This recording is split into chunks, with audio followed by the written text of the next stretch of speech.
गौ हत्या देखो नहीं होनी चाहिए। एक दिन हम सोच रहे थे बैठे बैठे गौ हत्या बंद होनी ही चाहिए। पता नहीं सरकार की क्या मजबूरी है, जबकि मोदी जी देखो साधु आदमी हैं, संत हैं, योगी जी भी संत हैं। अब मुझे ये समझ में नहीं आता कि यदि मोदी जी योगी जी संत हैं, राष्ट्र के लिए इतना अच्छा काम कर रहे हैं, इनकी क्या मजबूरी होगी कि ये गौ हत्या बंद नहीं कर पा रहे हैं। भाई मोदी जी तो भारत के लिए समर्पित हैं, मोदी जी सबसे अच्छे नेता हैं पूरी दुनिया में। अब मुझे आप बताइए मोदी जी कि आप इतने अच्छे नेता हैं, उच्च कोटि के चरित्रवान हैं और साधुओं की तरह जीवन जीते हैं। अब मेरी प्रार्थना केवल इतनी है मोदी जी से कि आप इतने अच्छे हैं, साधु स्वभाव है आपका, राष्ट्र के लिए आप जी रहे हैं, मर रहे हैं, समर्पित हैं, आपकी राष्ट्रभक्ति में कोई प्रश्न चिन्ह कभी खड़ा नहीं कर सकता।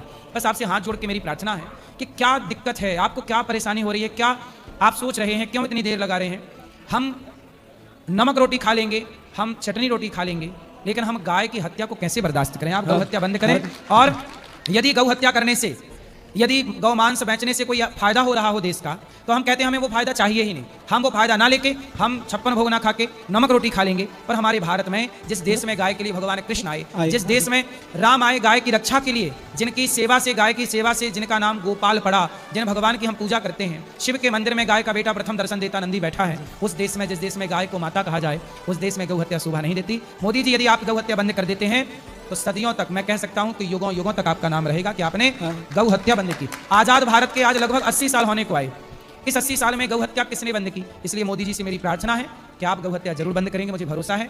आपकी क्या मजबूरी है मुझे नहीं पता, लेकिन आपकी कोई मजबूरी होनी नहीं चाहिए। गाय की हत्या वैसे ही बंद कर दीजिए जैसे आपने 2000 का नोट, 1000 का नोट आपने बंद किया था। गौ हत्या देखो नहीं होनी चाहिए। एक दिन हम सोच रहे थे बैठे बैठे गौ हत्या बंद होनी ही चाहिए। पता नहीं सरकार की क्या मजबूरी है, जबकि मोदी जी देखो साधु आदमी हैं, संत हैं, योगी जी भी संत हैं। अब मुझे ये समझ में नहीं आता कि यदि मोदी जी योगी जी संत हैं, राष्ट्र के लिए इतना अच्छा काम कर रहे हैं, इनकी क्या मजबूरी होगी कि ये गौ हत्या बंद नहीं कर पा रहे हैं। भाई मोदी जी तो भारत के लिए समर्पित हैं, मोदी जी सबसे अच्छे नेता हैं पूरी दुनिया में। अब मुझे आप बताइए मोदी जी कि आप इतने अच्छे नेता हैं, उच्च कोटि के चरित्रवान हैं और साधुओं की तरह जीवन जीते हैं। अब मेरी प्रार्थना केवल इतनी है मोदी जी से कि आप इतने अच्छे हैं, साधु स्वभाव है आपका, राष्ट्र के लिए आप जी रहे हैं, मर रहे हैं, समर्पित हैं, आपकी राष्ट्रभक्ति में कोई प्रश्न चिन्ह कभी खड़ा नहीं कर सकता। बस आपसे हाथ जोड़ के मेरी प्रार्थना है कि क्या दिक्कत है, आपको क्या परेशानी हो रही है, क्या आप सोच रहे हैं, क्यों इतनी देर लगा रहे हैं।